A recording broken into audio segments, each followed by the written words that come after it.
So in the next 45 minutes or so, I'm going to give a brief overview of addiction and alcoholic liver disease, talk about mechanisms of alcoholic liver disease, and then treatment, which I think you all want to hear about. So this slide is actually from our Alcohol Center proposal. And so we're looking at alcohol-induced organ injury. And our group is particularly interested in the gut, liver, lung, brain axis. So Winky Feng does gut work with Dr. Barve. I do alcoholic liver disease with Dr. Kirpik. Jesse's doing the lung work. Dr. Chen does fetal alcohol work, and we collaborate with Scott Whittemore in adult brain work. But I'm going to focus on alcoholic liver disease today. Now, it's important to understand the definition of addiction.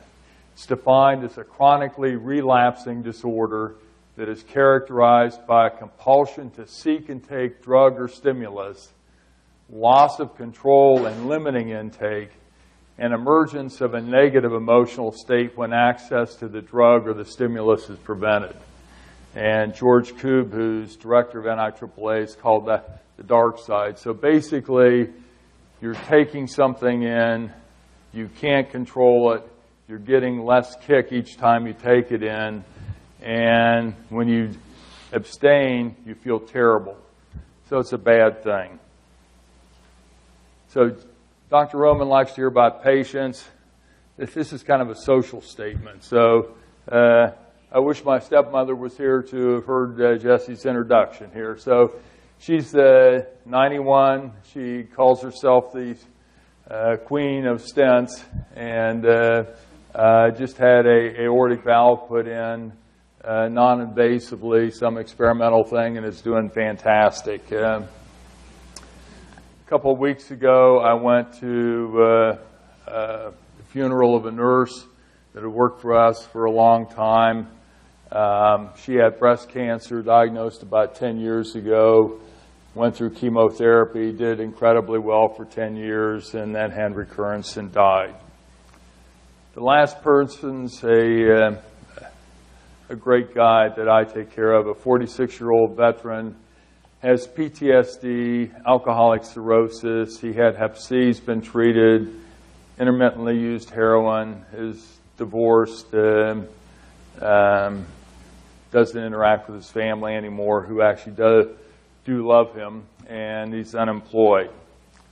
And so we have heart disease, cancer, and drug abuse.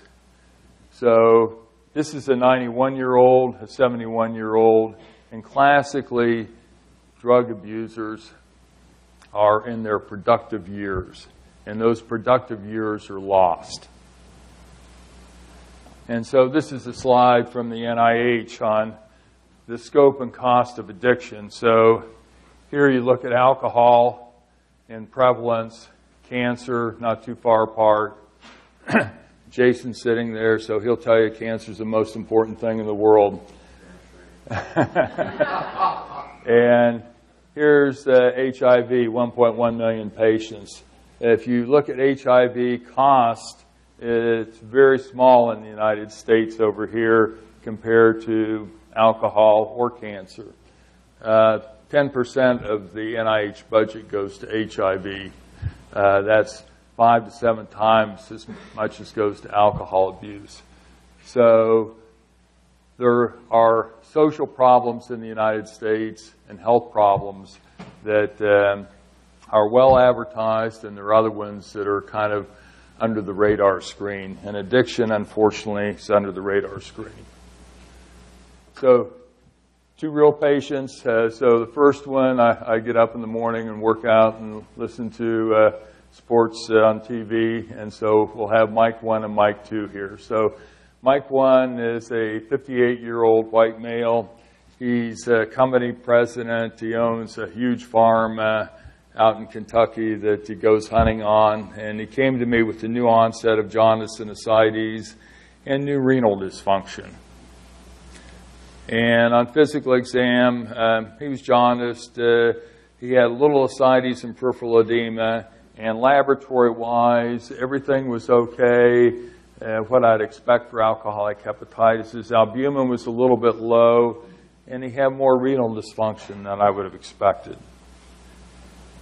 And the second patient, and I'm showing you that not all people with alcoholic liver disease or drug abuse are poor Skid Row people, that these are two incredibly well-off people. So the second one's 66-year-old white male, probably some of you knew him. Retired professor, inventor, entrepreneur, tennis player, race car driver. This guy had everything. And he came to me with, again, new onset of jaundice, ascites, and his social drinking had expanded into all-day drinking. And laboratory, he developed some muscle wasting. His liver tests were, again, what we expect, AST greater than ALT. Albumin was low. Renal function, fortunately, was maintained. So we'll talk about what happened to these guys at the end. So if you look at alcoholic liver disease, it's a spectrum. It starts out with fatty liver, shown here, and basically 100% of people, or close to it, who drink heavily for a week will get alcoholic liver disease. And actually, there's a guy, Charles Lieber, that did that study. So he took normal volunteers, like our medical students, brought them into hospital, fed them alcohol for a week, and did a liver biopsy on them. I don't think we can do that anymore. But of people who drink heavily, only a subset will develop alcoholic hepatitis, and even a smaller amount develop cirrhosis, where you can see the nodules right here. And here's the classic alcoholic hyaline here of alcoholic hepatitis. So here's the hyaline and a rim of neutrophils around that are brought in the inflammatory response. So if not everybody then who drinks heavily develops alcoholic liver disease, there has to be disease modifiers. And the biggest disease modifier is how much you continue to drink. So again, if you stop drinking, why, things usually get better. Sex, females are much more predisposed for the same amount of alcohol. There's some racial differences. Jesse mentioned diet and nutrition. We'll talk about that later. Genetics, and especially epigenetics, plays a big role, as does smoking. Obesity is actually a precipitating and aggravating factor. And then medications, other diseases. As I mentioned, there's no FDA-approved therapy for alcoholic liver disease. So when I give talks at national meetings, and there's always a bazillion drug companies there, I purposefully pimp the drug companies because it's embarrassing that we have 59 million new therapies for hepatitis C. We've cured hepatitis C. These companies are arguing on, is 94 versus 97% cure rate better, where we have zero drugs for alcoholic liver disease or non-alcoholic steatohepatitis.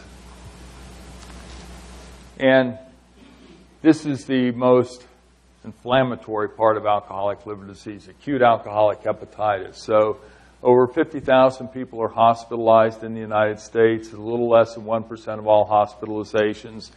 Length of stay is 6.5 days, and this is just about what we are at Jewish Hospital when we look at our service. The cost is $37,000, which is twice the cost of a myocardial infarction, and a very high mortality at 1 month for patients. These are patients with severe alcoholic hepatitis. So how do we diagnose it? Well, you want an alcohol history first, and we'll talk about that a little bit later. The AST is classically greater than the ALT unless people have really gone on to more severe cirrhosis. We need to exclude other types of liver disease, and most of the time we don't do liver biopsies, so we only biopsy people for atypical picture. And this is often controversial. Some medical centers are bigger on biopsies than others. We tend not to biopsy. So we said you want a quantitation of how much alcohol people take. And so there's a great website, Rethinking Drinking, that tells you everything you ever want to know about alcohol. And so this is what a standard drink is in different types of drinks, shown pictorially here. So what are the clinical features of alcoholic liver disease? Well, usually guys with alcoholic hepatitis will present with jaundice. They may have tender hepatomegaly, evidence of portal hypertension, or encephalopathy. And usually they're just complaining of a little anorexia, fatigue. They may have fever. And again, if you look at the laboratory tests, the AST and ALT are very helpful. And importantly, the AST is almost always under 400. So these sky-high AST levels, it's non-alcoholic liver disease. Now, the prognosis for more advanced alcoholic liver disease is really not a good prognosis. So this comes from VA cooperative studies that we participated in several years ago, but the data is about the same today. So people with fatty liver, if they quit drinking and they're not drinking and get in a car accident, why their mortality is basically the same as yours and mine. If you have alcoholic hepatitis, 58% of people are alive at 48 months. If you have alcoholic hepatitis and cirrhosis, only 35% of people are alive at 48 months. So this is a bad prognosis, much worse than many types of breast, colon, or prostate cancer. See, Jason? Now, alcohol not only is a hepatotoxin, but it's also a cofactor for other types of liver disease. So in hepatitis C, it accelerates hepatitis C progression. So here's somebody that used to be on Baywatch who has hepatitis C or had hepatitis C. She actually tweeted out 2 weeks ago that her hepatitis C is cured. I can't put the picture up that she tweeted out because I'd get in trouble for that. It's also a calorie source for non-alcoholic steatohepatitis, and we'll talk about that. And it enhances certain other hepatotoxins. So what about the calorie source? So here, you're drinking a couple drinks a day, so maybe 250 calories a day. That's not much alcohol. But if you figure that it takes 3,500 calories to equal a pound, and you drink every day, why, that ends up being 25 pounds a year. So that's actually a big deal. So dietitians have an issue with alcohol because it's unwanted calories. Now, what about interaction with other drugs? So this is an article that we published in 1980. And so this shows how you can make clinical observations and actually publish something and get involved in research. So we saw 3 patients who were thought to have alcoholic hepatitis, but had SGOT levels that were incredibly high. And so you just don't see that in alcoholic hepatitis. And they were taking acetaminophen or Tylenol. But at the time, the makers of Tylenol said, you know, the only way you could have Tylenol toxicity was if you took a whole bottle at one time, more than 15 grams. That was on the warning label there. And it said it's a totally safe drug. And so we said that actually alcoholics would be predisposed to develop acetaminophen liver injury, and worked out the mechanisms for this. So acetaminophen's normally metabolized. It's bound to a sulfate or glucuronide, about 90%, and harmlessly excreted. About 10% or so goes over the cytochrome P450-2E1 system. And that, we showed, was markedly upregulated with alcohol intake. And what you get is this highly reactive substance called NAPQI that kills cells. But you're still okay if you have enough glutathione, because that binds the NAPQI, and again, you harmlessly excrete it. But in alcoholics, they had low glutathione stores, so 2 defects that made them much more susceptible to acetaminophen liver injury. And so we were in battles with the company that makes Acetaminophen for over a decade trying to get warning labels on. And now they're finally there, and even it's recognized that normal people can even get toxicity with lower doses than what they originally said. So what are the mechanisms for alcoholic liver disease? Well, we start out with this fatty liver, and then there are second hits. And many people have multiple of these. And I'm just going to talk about three that our groups have been particularly interested in: oxidative stress, nutritional abnormalities, and then we'll focus a little bit more on gut permeability and cytokines. So this is a study, again, with healthy volunteers, which means medical students and residents at the University of Pennsylvania, where they brought them in and fed them different amounts of alcohol. So this is increasing doses, and looked at a marker of oxidative stress or lipid peroxidation and isoprostane level. And this is actually kind of a J-shaped curve, and this is what happens with alcohol mortality too. So I have a drink or two every night, and people who do that live longer. So if you're abstinent, your life expectancy's up around here, and mortality's up here. And then if you drink, your mortality goes down a little bit, but then if you start drinking too much, it goes back up. So it's the only substance of abuse that actually can be good for you. So as you drink more alcohol, though, your oxidative stress goes up. Malnutrition. This is a picture of one of my patients in a VA cooperative study. You can see the severe temporal muscle wasting that the patient has. And the more severe the alcoholic hepatitis, almost all of these patients get anorexia. And this is one of my favorite figures in nutrition. So it looks at a protein-calorie malnutrition score and relates it to mortality in alcoholic hepatitis. So if you're 100, you're not malnourished. And the lower you go, the more malnourished you are. And so it's really a dose-response relationship with mortality.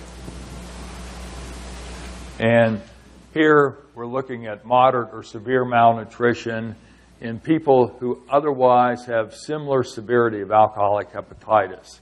So if you're severely malnourished, you have a worse mortality. And then the last mechanism we'll talk about is the altered gut-liver axis, and this is an area of research focus of our group. And alcohol alters the gut barrier function, so it alters mucus, motility, flora, permeability.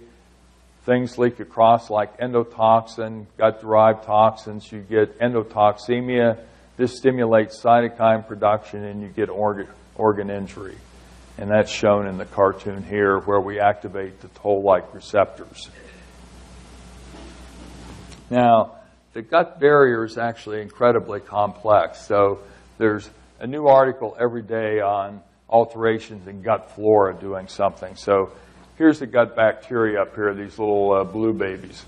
But there's a bunch of other things that are involved in gut barrier function. So, and I've shown this cartoon before, the mucus layer, the epithelial cells in purple, the red tight junctions, specialized cells like the Panna cells making antimicrobial peptides, specialized immune cells like the dendritic cells. So basically, if any one of these things becomes abnormal, why you can have altered gut barrier function. And alcohol causes disruption of all of these. So I'd like to show human studies. So this is a human study that was done in the 1980s in a British detox unit where they took people who didn't have liver disease, they were just alcoholics, came in and did a radio-labeled marker of gut barrier function. And so the more stuff that comes out in the urine, the leakier your gut is. And you can see the longer they become abstinent, the less leaky their gut is. Now this is something we can't do anymore, this radioactivity, like giving that to humans now. But we recently did a counterpart of this. So in subjects at the NIH, in their human trials unit, we got blood from them, and these people were coming in to be in a detox program, and we measured plasma endotoxin levels on day 1, and then as they abstained from alcohol, and the endotoxin levels came down. And if we look at intestinal cells in culture and look at the barrier resistance, the epithelial resistance, we've shown that increasing amounts of alcohol markedly lower the barrier resistance. And when those gut-derived toxins leak across and go to the Kupffer cells, that stimulates pro-inflammatory cytokine production.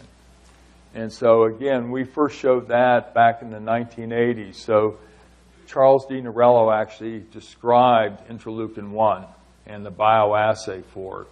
And so we worked with him and measured increased IL-1 levels in alcoholic hepatitis patients. So this is the first description of any cytokine in any chronic disease process.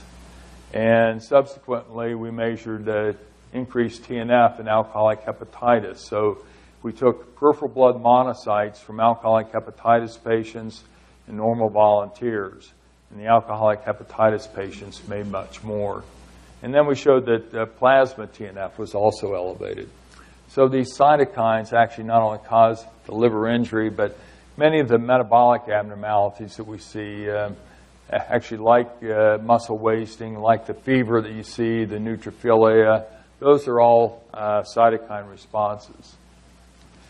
Now, we're rapidly learning that the cytokines aren't only important in the liver and some of the other systemic organs, but they're important in the brain. And so this is Fulton Cruz, who's head of the North Carolina Alcohol Center. And he's shown that cytokines in the periphery can cross the blood-brain barrier and cause brain inflammation. And there are cells in the brain that can release cytokines. And that brain inflammation can cause not only brain injury, but causes addiction, sustains addiction. And so inflammation may be involved in addiction. Now, we're also interested in how diet and alcohol can interact at the gut-liver axis. And so most people think that dietary saturated fat's the bad player and unsaturated fat's good, but there were epidemiologic data suggesting that unsaturated fat actually predisposed to alcoholic cirrhosis. And so we looked at that in experimental animals. And as a background, our intake of linoleic acid or corn oil, which is the main dietary unsaturated N6 fat that we take in, has gone up dramatically over the last century. So Dr. Kierpick from our group asked, would feeding a unsaturated fat make animals more susceptible to alcohol-induced liver injury, and would saturated fat protect? And so here we're looking at an intestinal tight junction protein. So with the alcohol and unsaturated fat, it goes down. Saturated fat protects. And correspondingly, endotoxin levels go up in the unsaturated fat, but you're protected with the saturated. And that extends then to our liver injury. So here you see the nice fat droplets and a little inflammation in the unsaturated fat, but not the saturated. Liver triglyceride is elevated. ALT levels are elevated. And so here's then a dietary interaction with alcohol. And this is, again, why we think that some people develop alcoholic liver disease who drink heavily and other ones don't, this dietary interaction. And again, we're interested in the gut flora, so we want to know, did diet impact the gut flora and saturated versus unsaturated fat? So in mice and in humans, the two big phyla that we have are the Bacteroides and the firmicutes. The firmicutes are in the green here, Bacteroides in kind of the stool brown here. So we can see with the saturated fat that 1, 6, and 8 weeks of alcohol feeding, not much is happening. Unsaturated fat at 1 week is very similar to what we see here. At 6 weeks, you're starting to see some other colors come in. At 8 weeks, you had huge new phyla coming in here. And so this is the proteobacteria and the actinobacteria. And so here the saturated fat with alcohol causes no change in the bacteria, but the unsaturated does. Now, we think that the bacteria are fine, but the interesting thing to study is what the bacteria are making, so what we call metabolomics. And so we looked at stool metabolomics, and specifically at fatty acids. And fecal octanoic acid, a fatty acid that has antibacterial properties, was markedly downregulated in the unsaturated fat animals. And butyrate, which is a short-chain fatty acid, was again downregulated. And this is an important energy source for the intestine, and it also has epigenetic properties. So what about therapy, which is, I think, what most of you are interested in? So we'll talk about lifestyle modification, nutrition therapy, drug therapy, and transplantation. So everybody should get lifestyle modification. And so we tell people, don't drink, lose weight, don't smoke. So all of our patients clearly follow those types of advices real easily. And so that's one of the problems. The lifestyle modification is difficult. But we know that abstinence at any stage of cirrhosis is good. So here's compensated cirrhotics, abstinent, or continued abusing alcohol. Here's decompensated, abstinent, continuing abusing alcohol. And so if you stop drinking any time, you're better off if you have liver disease. And these pictures are just to show you that you can be really sick and decompensated and still come back and be productive. So this is a guy that was one of my VA cooperative studies when I was at Minnesota. And he has huge ascites, an umbilical hernia that's about ready to rupture, which is appropriately called Flood syndrome, named after Dr. Flood. And here he is 2 years later. So I told this guy, if you participate in every one of my clinical studies, I'll take care of you and try and fix you up. And the guy stopped drinking. And so you can see markedly improved muscle mass. He's lost his ascites.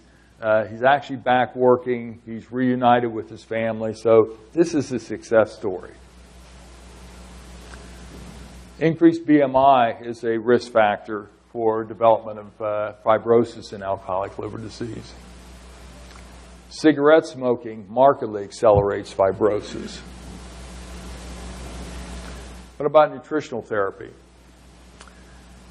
In the 1940s, a guy named Arthur Paytak in Boston was taking care of a lot of very kind of what he called skid row alcoholics. And so he got a deal where guys would come in and get a nutritious meal, actually 3 meals a day at kind of a soup kitchen. And that was 3,000 calories. And what he showed was the people who did that and had a good diet had a better outcome than those who didn't participate in that program. Now, that was clearly not a randomized study. And again, one of my favorite graphs, this is again from VA cooperative study, correlating voluntary food intake in alcoholic hepatitis studies. So if you were taking in more than 3,000 calories a day, even though you had a bilirubin of 17, your mortality was basically 0. If you were taking in less than 1,000 calories a day, your mortality was almost 100%. And stepwise gradation in between. Now, the problem with this study, it was a VA study. We had a full-time VA nurse telling these guys to eat. A lot of them still wouldn't eat. So what we need to do is what Dr. Marzano does, is slap a feeding tube down and force them to eat. So that's what happened in this study from Spain, a multi-center trial.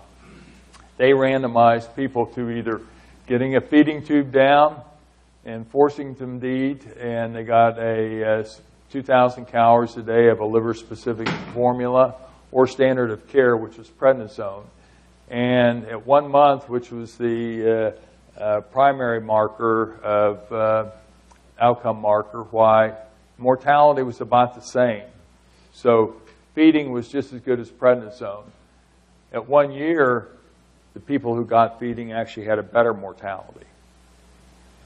Now, Jesse mentioned that there are a variety of nutritional deficiencies that can occur with alcoholism, and I've just listed a few of the micronutrient deficiencies here. And we'll talk about zinc, which we have a particular interest in our group, and actually Matt Cave has a K23 award on. So these were studies that I did, again, back in Minnesota, looking at serum zinc levels in normal controls, cirrhotics without decompensation, and cirrhotics with different stages of encephalopathy. And so the worse your liver disease, the lower your zinc. Some of these people had classic skin findings of zinc deficiency, so this is called acrodermatitis. This guy is frequently on boards for the house officers, so remember this. So it's classic skin lesions around the eyes, nose, and mouth for zinc deficiency. And our basic scientists and Dr. Cave have shown that zinc basically impacts every level of alcohol-induced organ injury. And again, we have a clinical trial that's closing on that the preliminary data are incredibly exciting. Now, one of the very, very important things is late-night meals. So if you have a cirrhotic, their liver doesn't store glycogen. So if I could have a pill for this, I would be a bazillionaire, because these people go into starvation mode overnight. And so this is a great study from Germany where they gave people a couple cans of enteral supplement, either 3 o'clock in the afternoon or 9 o'clock at night, and looked at muscle mass. And the ones that got the late night snacks in black were able to put muscle mass back on. They did a little bit at 12 months in the daytime snack. But so giving a nighttime snack is absolutely critical to maintaining muscle mass.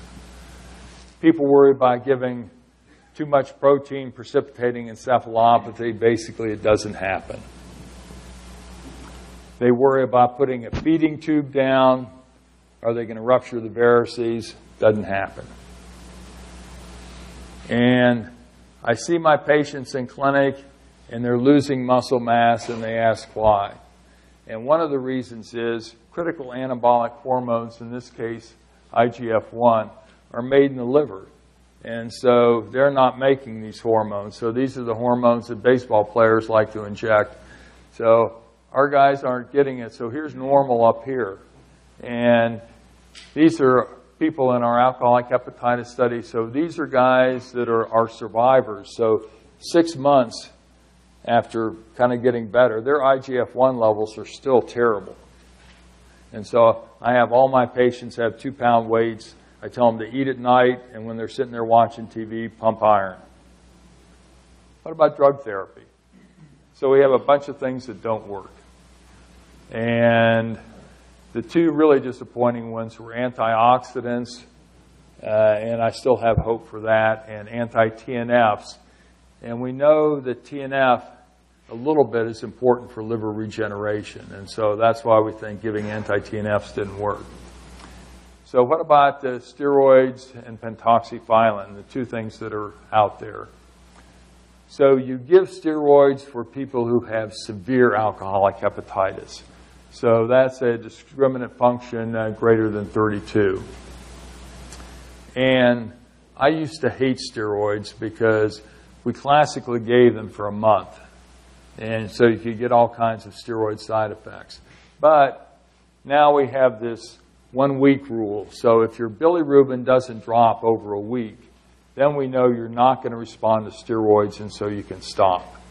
And so that makes me feel much more comfortable about giving steroids. So, and there are all kinds of calculators. So Dr. Marsano has this on our website, or you can look it up on Google. So MELD, discriminant function, Lilly, and I can't remember all these, so you just plug them into a computer. Pentoxifylline is a weak phosphodiesterase inhibitor that increases cyclic AMP. And so there was this pivotal study done in 2000 that shows that the pentoxifylline group had a better survival than the controls. And basically what it was doing was blocking hepatorenal syndrome. Now, the article that's just come out in the New England Journal in a multi-center study in Europe, the STOP AH trial looked at prednisone, pentoxifylline, or placebo, or a combination, and basically showed that nothing really works statistically better than placebo.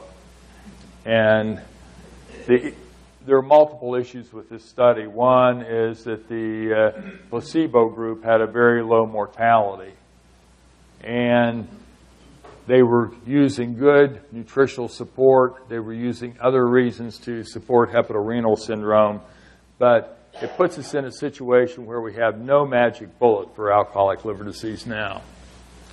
So what about liver transplantation?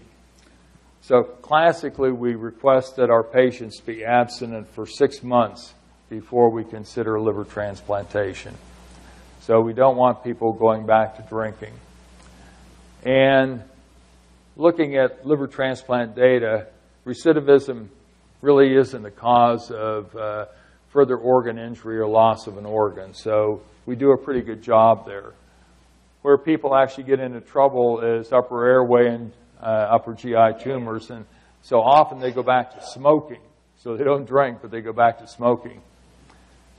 And now, in rare situations, alcoholic hepatitis patients are transplanted. Not at our institution, but there are some in the United States, and France does this on a highly selected basis. Now, we not only have a alcohol center that's being funded, but we have a U01 consortium on alcoholic hepatitis, and this is both a clinical and a translational consortium. And so these are the different groups that are participating. And in the clinical trial, we're looking at alcoholic hepatitis, and we're looking at different stages with different forms of therapy. So I'm giving this grand rounds to try and get you guys to send us patients. So in the mild to moderate arm, so that's a MELD under 20. So these are people that you classically wouldn't give prednisone to because the risk of giving steroids versus the benefit isn't great. Mortality is usually under 10%. And that's at 6 months. So we're giving them either placebo or probiotic lactobacillus GG. And Dr. Feng from our group has incredible experimental data on value of LGG in experimental alcoholic liver disease. For our severe group, and we've stratified them into sick and really sick, they either get steroids or a IL-1 receptor antagonist for a short period of time, pentoxifylline for a month, and zinc for the whole 6 months. And so that study's ongoing, and we'd love to see your patients. What's on the horizon? There are things called FXR agonists. The company that makes this, their stock's gone through the roof, so I won't mention what company it is. There are a host of anti-endotoxins out there. There's one from colostrum. And so these are being studied both in alcoholic liver disease and NASH. We think that, pulmonary, for example, they have actually a couple now, specific PDE4 inhibitors for pulmonary fibrosis. So the thing that we're using, Pentoxifylline, isn't near as good as this specific drug that the pulmonary people have. So we think that novel PDE4 inhibitors may be good. Things that block cell death, like caspase inhibitors. We think that we need to stimulate liver regeneration. So our focus has been on stopping inflammation and cell death, but what we haven't done is stimulate liver regeneration. And our group's using inflammasome inhibitors. So the inflammasome causes IL-1 production. What are some of the things that we need to consider that we probably haven't been doing well? Well, we need not to put everybody in the same box. So different treatments for different severities. So that's one of the things that we've really seen in this study.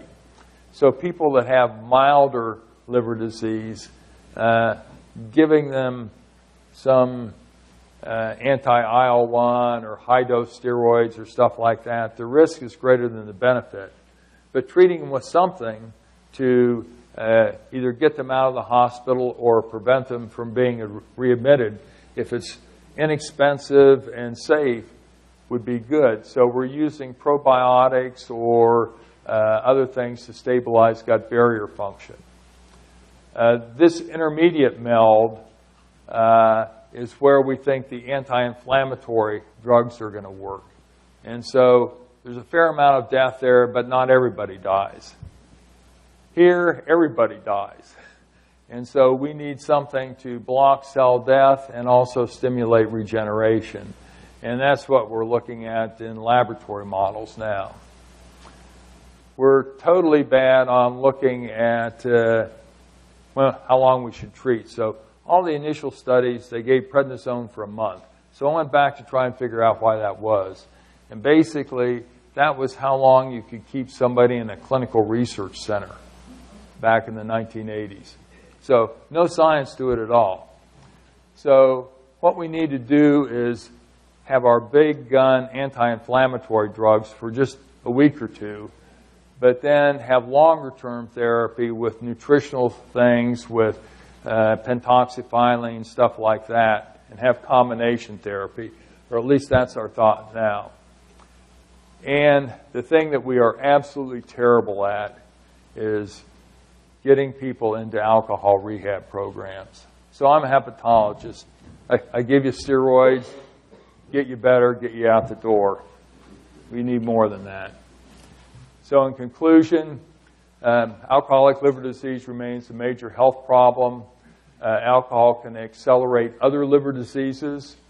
Abstinence and aggressive nutritional support are the cornerstone of therapy, and we have new drugs on the horizon. So what happened to our two guys? So our business owner, he's a macho guy. You know, he always has a couple of guns with him. So he just stopped alcohol cold. He had no idea that this was causing him any problem. And he was able to do it. But his renal disease progressed. And the renal function was a little bit weird. That bothered me. So it turned out he had IgA nephropathy, which is a complication of alcohol abuse. And it's very unusual to see it progress after you stop drinking. It happened in him. Because he needed a transplant, I had to do a liver biopsy to see whether he needed a liver and a kidney or just a liver. So his liver, 1 year after stopping drinking, still had alcoholic hepatitis in it. And we know that from VA cooperative studies, that the histologic lesion lasts much longer than the biochemical stuff. He got a transplant from a twin brother, so he's never been on immunosuppressive therapy. Mike number 2, tennis player, polo player, alcoholic hepatitis. He got better initially. Came in and saw me. He was putting muscle mass back on. Had a personal trainer. His hair was stiffed up.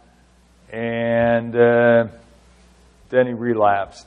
And ultimately called me up one day, spent a half hour talking to me, trying to make me feel better that he was going to die, he wasn't going to stop drinking, and he didn't want to come see me again. And he died a couple weeks later.